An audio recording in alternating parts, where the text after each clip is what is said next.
I think it's a challenge for clients in navigating that. They're seeing certainly some help in respects of rate yield on the property, but for those with heavy casualty exposures, so think everything from service contractors to those that have products exposure to the general public, we continue to see a fairly challenging marketplace. Welcome to Global Marketplace Insights by Willis, a WTW business, a podcast series showing the latest trends from the specialty and regional insurance markets.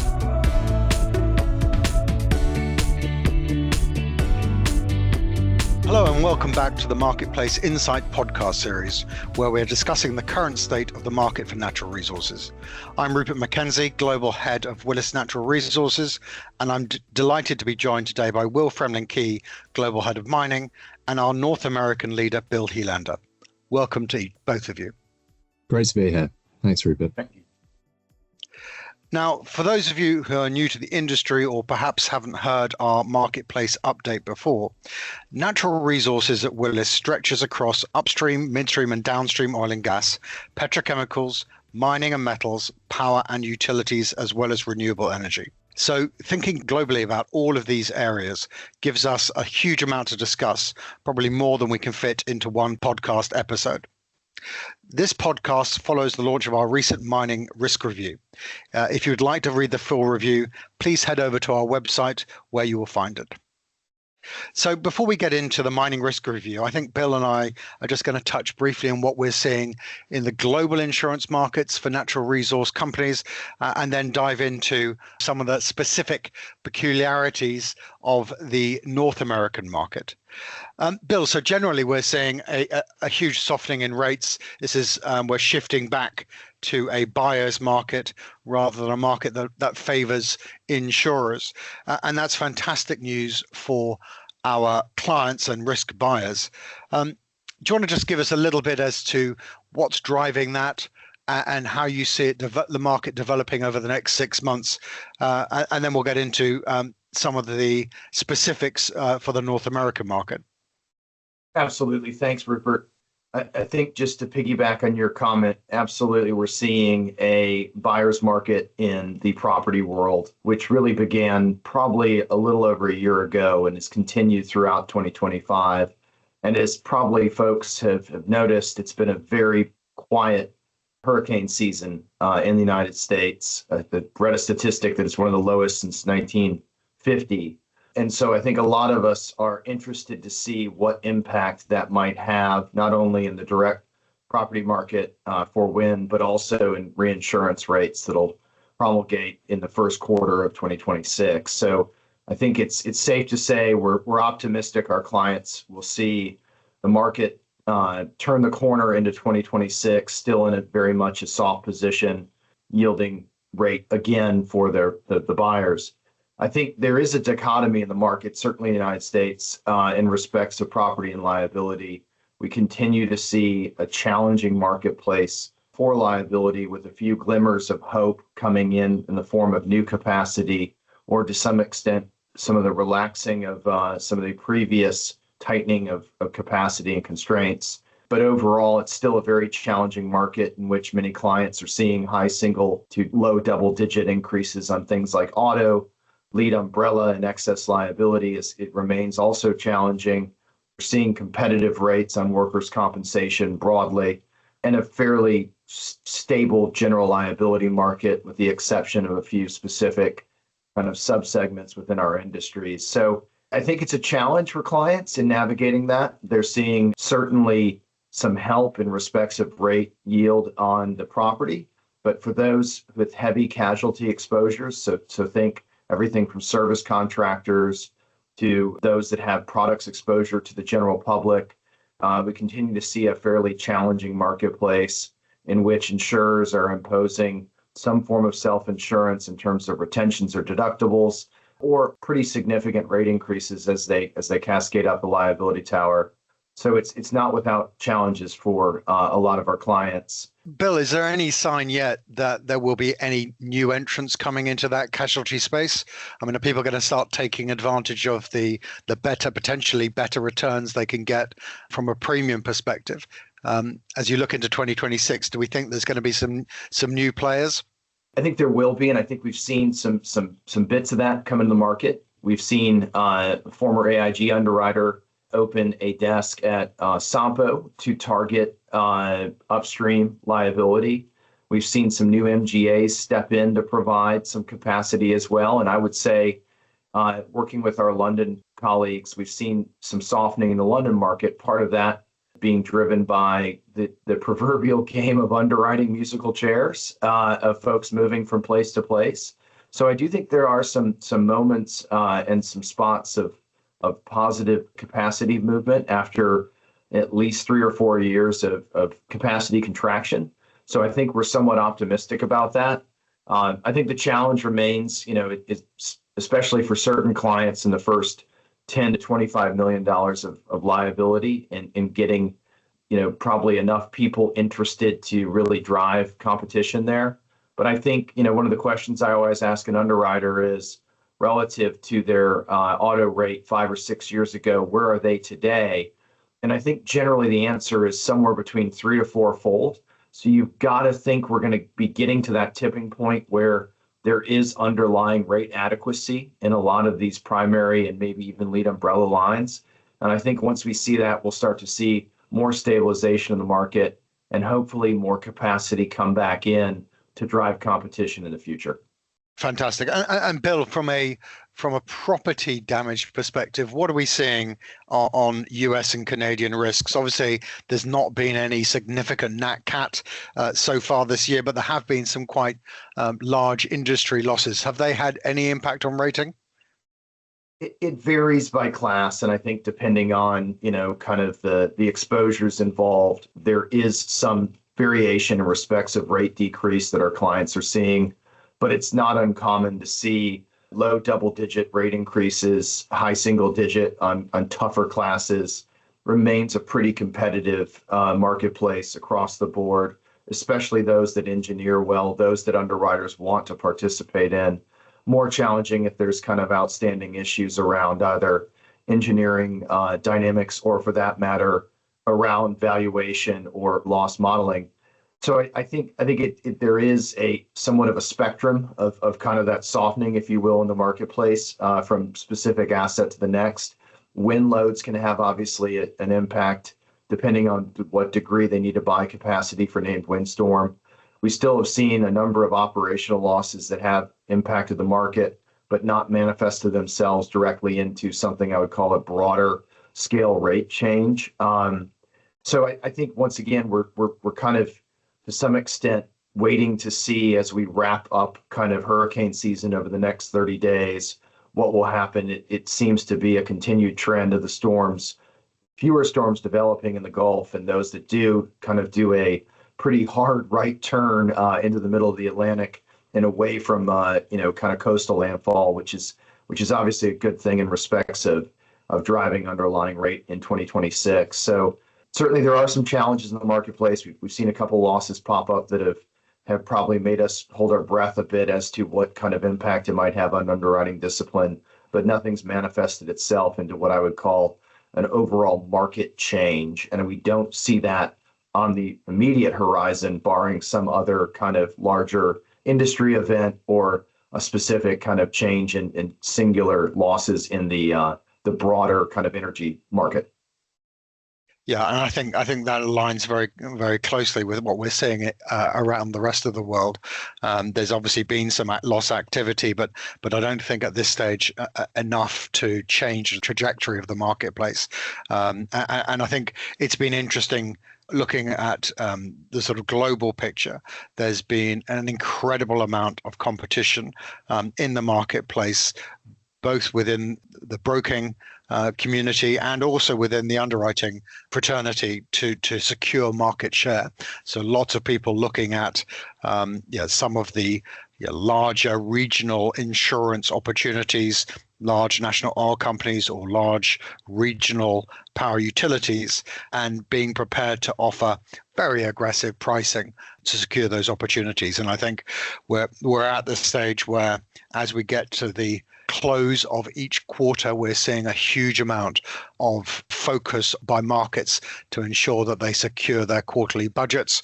And that's working very well for clients who are going to be able to secure broader and better terms. Obviously, in a soft market, there's sort of two different dynamics. One is the pricing environment, and generally in a soft market, the first pressure is around price.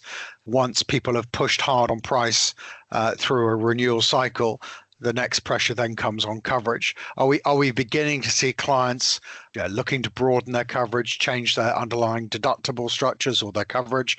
What are you seeing around that?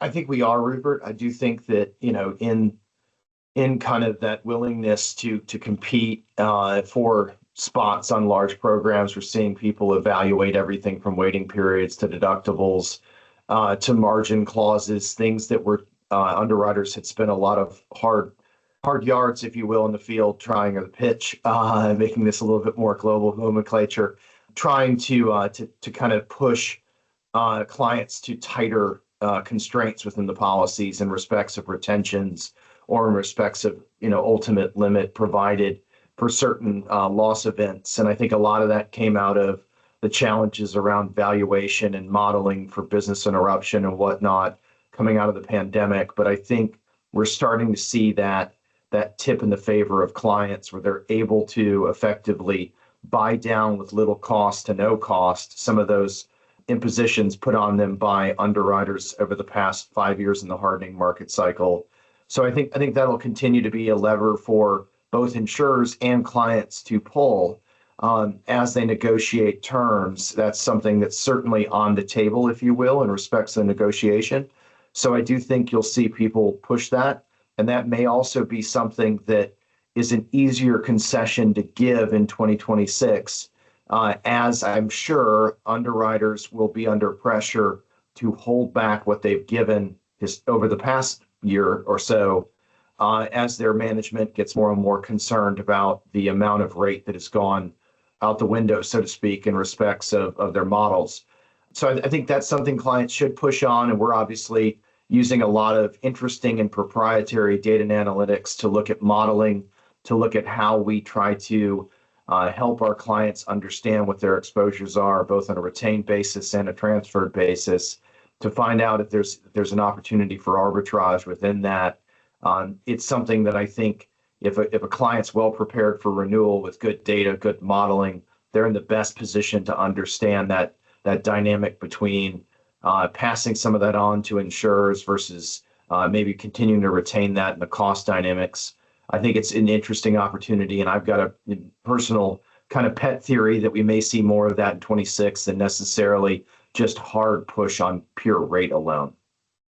Yeah, I would agree. And I think there's a lot of clients out there who will be looking to push on coverage. And as you say, with a far greater insights available now through clients being able to fully understand their risks and analyze their exposures, I think it's a great time to start tailoring coverage to really protect the balance sheet in the way that clients should expect. Before we move on to the mining bill, I wanted just to quickly touch on the sort of wider industry environment. Obviously, we're seeing some challenging times in North America on the upstream side. There seems to be lots of differing views as to how the upstream landscape is going to develop in North America, particularly around shale. There's obviously the petrochemical world is going through a very soft cycle, and it's being very challenging for them to make the sorts of returns that they would like. So we're likely to see lots more M&A and consolidation, and possibly some different products evolving around those M&A activities. Can we just touch briefly on that? Absolutely, Rupert.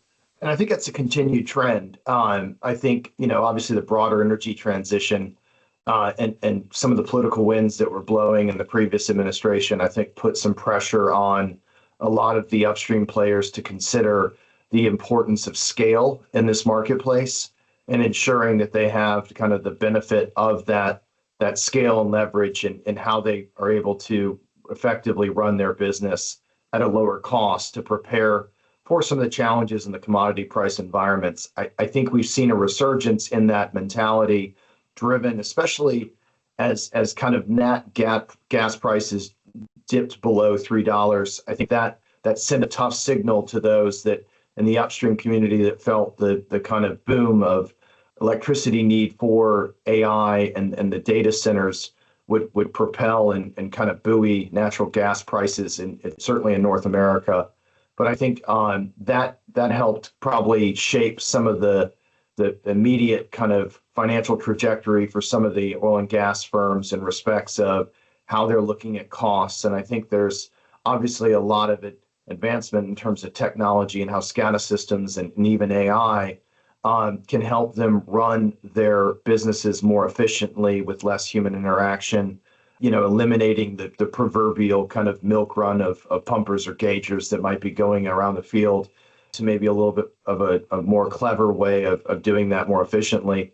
So I think that is putting some pressure internally within kind of the oil and gas operator space. We've seen that with some rather public and high profile layoffs in respects of talent. And I think that's going to cascade throughout the upstream sector into service contractors, into chemical firms that are providing oil field chemicals.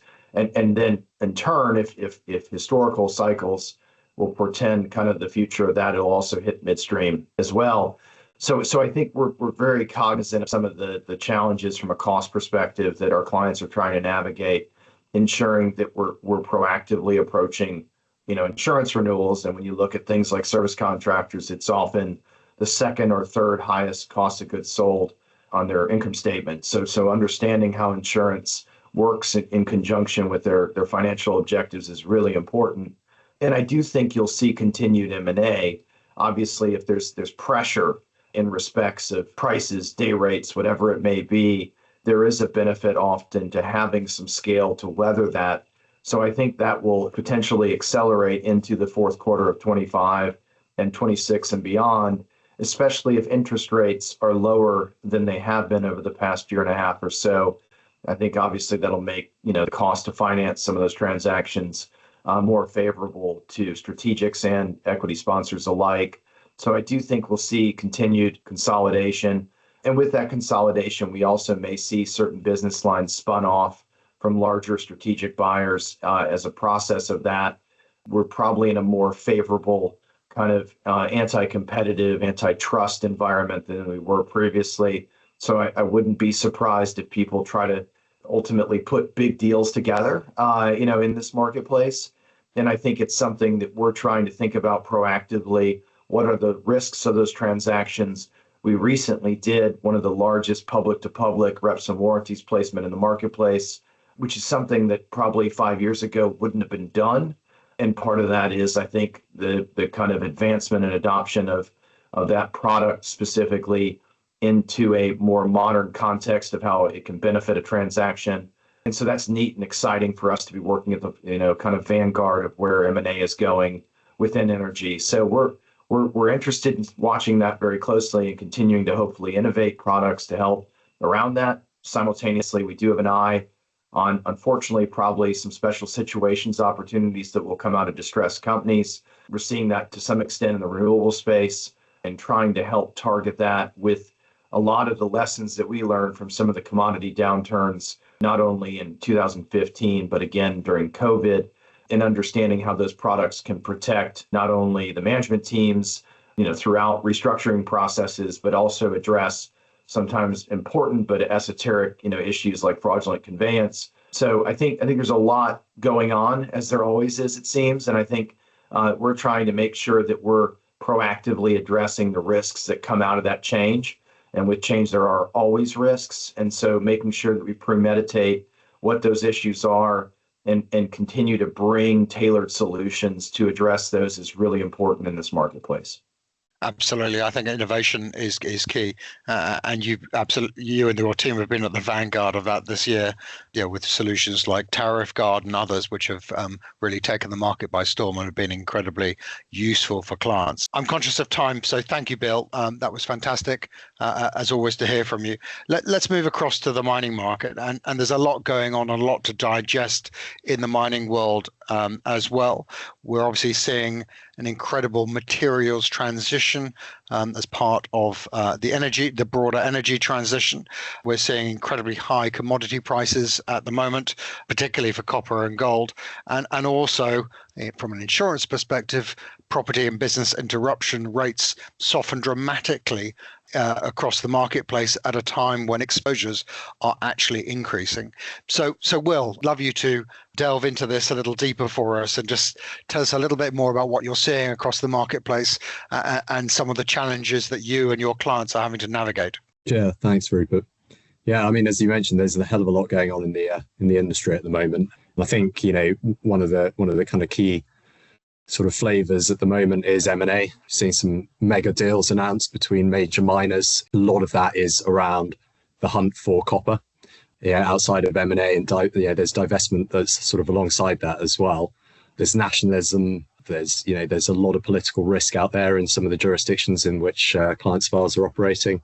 There's onshoring of downstream processing activities and such like. There's a lot of geopolitical disruption. So it's a really uncertain environment. We're sort of helping clients navigate the sort of the full spectrum of these risks and exposures and see where innovative approaches and as Bill mentioned, looking at the data in granular detail to see where we can, provide some modeling to support, slightly different approaches to risk and risk transfer. As you mentioned, Rupert, the commodity space is booming in certain quarters. Copper particularly is moving in one direction. The population growth, urbanization, wealth growth, and then of course, as has already been mentioned, this transition to clean energy, and copper obviously supports that electrification. Plus AI, I mean, the data centers and the energy and copper requirements ultimately to support those is just vast. And then we've got, you couple this with resource depletion. It's a really strategic risk for clients. They're having now to go further afield into less well-known and understood jurisdictions in the hunt for quality ore bodies. And you couple that with permitting issues, environmental permitting timelines are extended. It takes 15 to 20 years to develop a mine. The cost escalation of these operations has vastly increased, primarily down to the infrastructure required. So that sort of dynamic is supporting strong copper prices currently, and then that's only going to continue into the future. And then, when you've got three of the largest copper mines in the world experiencing operational setbacks in the last year or so, or less than last year, geological and hydrogeological issues underground, these mines supply 6% of the world's copper. It's only pushing those prices upwards. To the extent that smelters are paying a premium for scrap copper over mined copper. What's that doing for business interruption values? And do you think clients are doing enough to really get their heads around how their values are changing year on year in such a dynamic commodity marketplace? Look, it's a challenge for clients, right? Historically, the market, the sort of property damage business interruption market, going back a number of years now, provided effectively open-ended business interruption cover. But it was the Queensland floods of 2008 that effectively led to the introduction of a capping mechanism. In terms of natural resources, the mining PDBI market was sort of first out the gate with a BI capping mechanism, which is a commodity price cap. There are a lot of gold miners out there who will be underinsured. The gold price is at record high levels. It creates an issue for clients in terms of the underinsurance, but also creates an issue for markets in terms of the value of self-insured retentions on a monetary basis. So, the market's exposures are increasing significantly. And the mining PDBI market, aligned with the rest of the global property markets, it's extremely soft.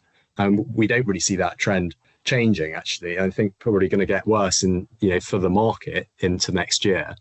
And so you've got extreme pressure on rates. Clients, obviously fantastic, time for clients to be buyers of insurance.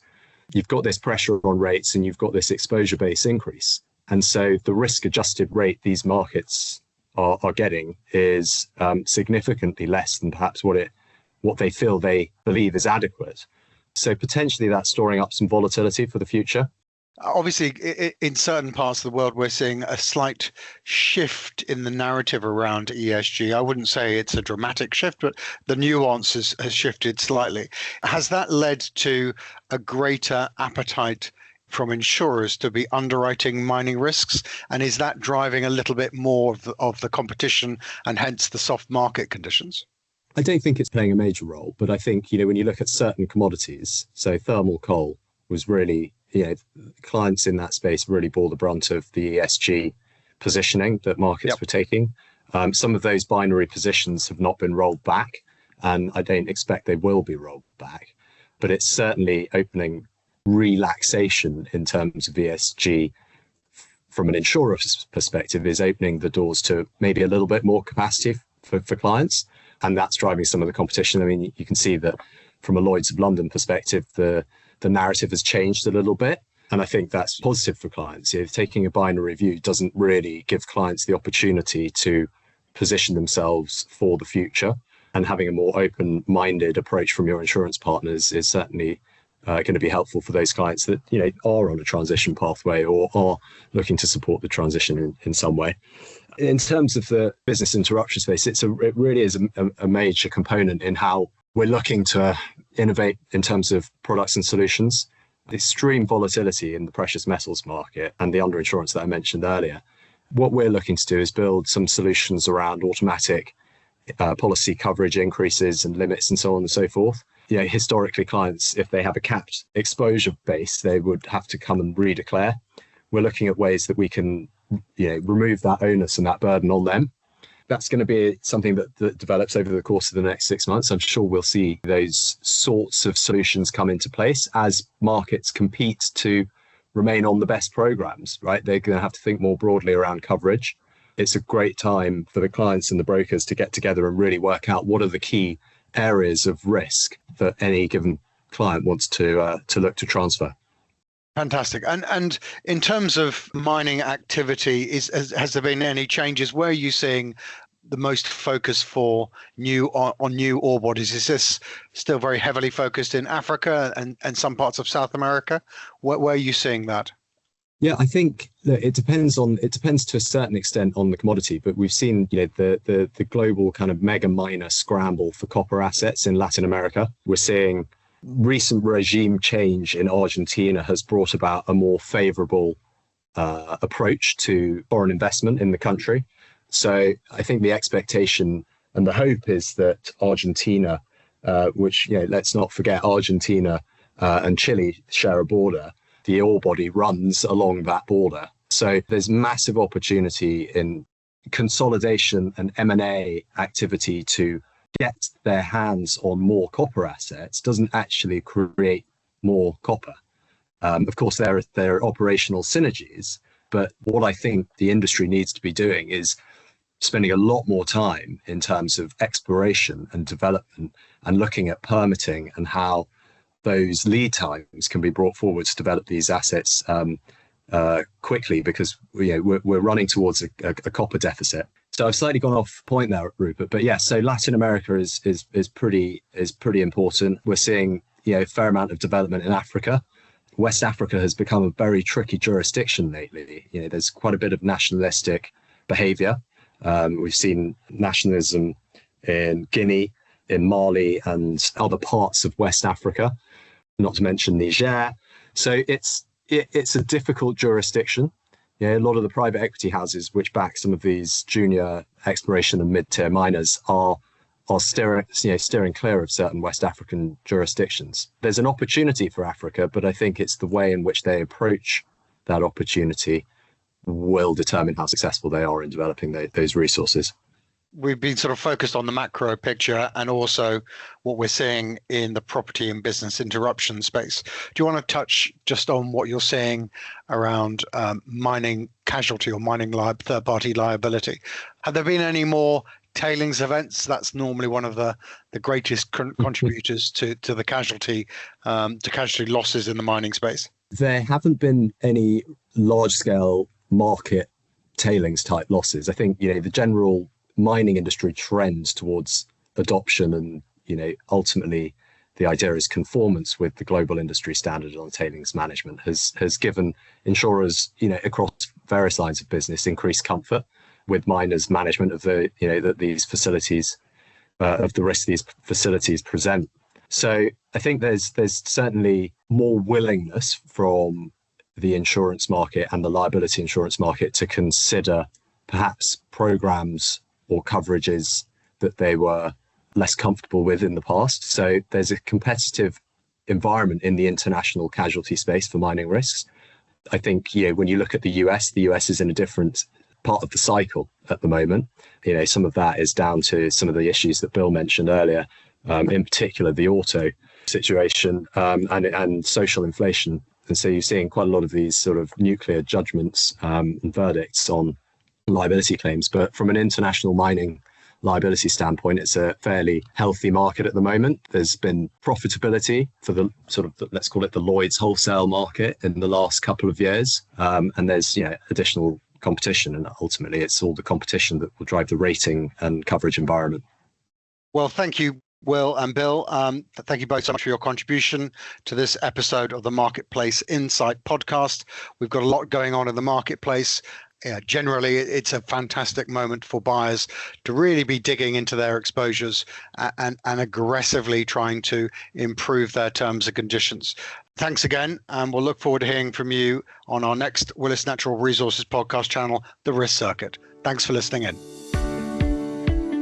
Thank you for joining this WTW podcast, featuring our latest global market commentary. WTW offers insurance-related services through its appropriately licensed and authorised companies in each country in which WTW operates. For further authorisation and regulatory details about our WTW legal entities operating in your country, please refer to our WTW website. It is a regulatory requirement for us to consider our local licensing requirements. The information given in this podcast is believed to be accurate at the time of publication. This information may have subsequently changed or have been superseded and should not be relied upon to be accurate or suitable after this date. This podcast offers a general overview of its subject matter. It does not necessarily address every aspect of its subject or every product available in the market, and we disclaim all liability to the fullest extent permitted by law. It is not intended to be and should not be used to replace specific advice relating to individual situations, and we do not offer, and this should not be seen as legal, accounting or tax advice. If you do intend to take any action or make any decision on the basis of the content of this podcast, you should first seek specific advice from an appropriate professional. Some of the information in this podcast may be compiled from third-party sources we consider to be reliable. However, we do not guarantee and are not responsible for the accuracy of such. The views expressed are not necessarily those of WTW. Copyright WTW 2025. All rights reserved.